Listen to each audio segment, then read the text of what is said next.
स्वागत आपण मानक VK study IQ YouTube channel को जो मैंने पीजी करने इच्छुक तांको मानक यही वीडियो बहुत गुरुत्वपूर्ण अटे।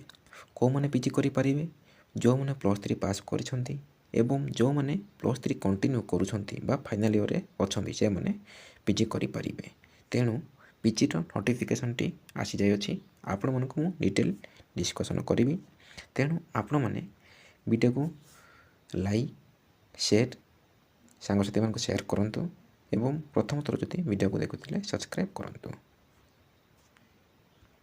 प्रथमे आपण माने जे कोनोसी गूगल क्रोम हेउ गूगल हेउ फायरफॉक्स हेउ सेटा को जायके साम्स ओडिसा बोली सर्च करिवे।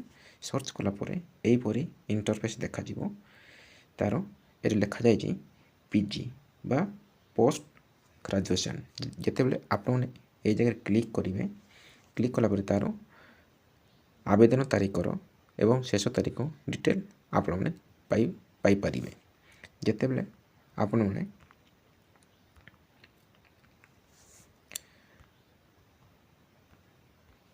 तलक टिके स्क्रॉल करिवे। स्क्रॉल कला परे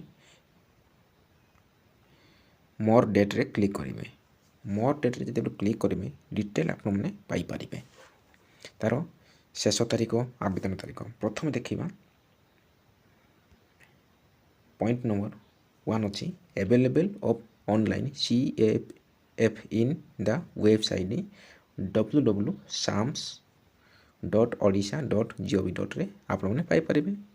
तार आवेदन तारीख होउची आज ठारू 27 फेब्रुआरी 2026 11टा AM रे चलिबो। शेष तारीख होउची 15 मार्च 2026। जदि आपण माने जहाँ भी भूल थिबो तांको पाई एडिटिंग अच्छी। एडिटिंग होउची editing of the CAF by the eligible applicant for the CAF submitted early new CAF submission is not allowed on this day. तार रोची 16 मार्च 2026 टाइम मध्य तार 11टा AM टू 11टा PM पर्यंत गोटे दिन मात्र।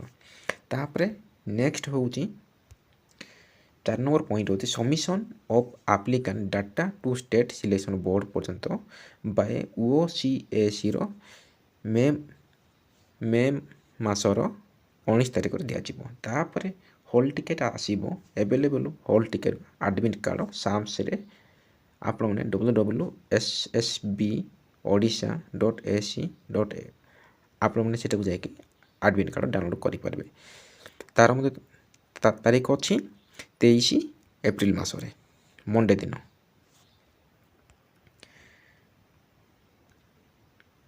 Exam conduct of entrance examination CPET 2024 रो data wise sitting wise examination schedule will be available on the official portal SSB Odisha. तार टाइम अच्छी 27 एप्रिल ठारू 10 मे पर्यंत। तापर hosting of provisional answer key by SSB Odisha on its official portal रे आपण पाई परिबे मे मास 11 तारिख।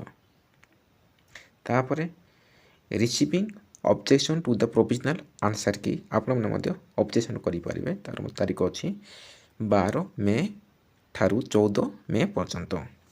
तापर नेक्स्ट होची submission of the objection to the provisional answer key data to SSB Odisha by OCAC रो तार मध्य तारीख अछि 18 मे। तापर नेक्स्ट होची hosting of revise answer key by SSB रो। तापर से सब सरला परे हायर एजुकेशन डिपार्टमेंट को लेटर करिवो। Dates will be notify by the higher education department later. Clear आपण माने जानि पारले। एटा होती पीजी रो। पीजी को माने करि परिबे जो माने +3 पास करथंती से माने करि परिबे एवं जो माने फाइनल ईयर रे अथंती लास्ट सेमिस्टर अथंती से माने मध्ये पकई परिबे। एटा होची ओडिशा गवर्नमेंट तरफ रो पीजी ଆବେଦନ କରିପାରିବେ ଯେଉଁମାନେ ଓଡ଼ିଶା ଗଭର୍ଣ୍ଣମେଣ୍ଟରେ ପିଜି କରିବା ପାଇଁ ଚାହୁଁଛନ୍ତି ହାୟର ଏଜୁକେସନ୍। ତେଣୁ ଆପଣମାନଙ୍କୁ ଗୋଟିଏ ଅନୁରୋଧ ମୋର ସାଙ୍ଗସାଥିମାନଙ୍କୁ ସେୟାର କରନ୍ତୁ ଯେଉଁମାନେ +3 ପାସ୍ କରିକି ଅଛନ୍ତି ଏବଂ ପିଜି କରନ୍ତୁ ସେମାନେ, ଏବଂ ଯେଉଁମାନେ ଫାଇନାଲରେ ଅଛନ୍ତି ତାଙ୍କ ପାଇଁ ମଧ୍ୟ ସେୟାର କରନ୍ତୁ। ରହିଲି, ନେକ୍ସଟ ଭିଡ଼ିଓରେ ଦେଖା ହେବ।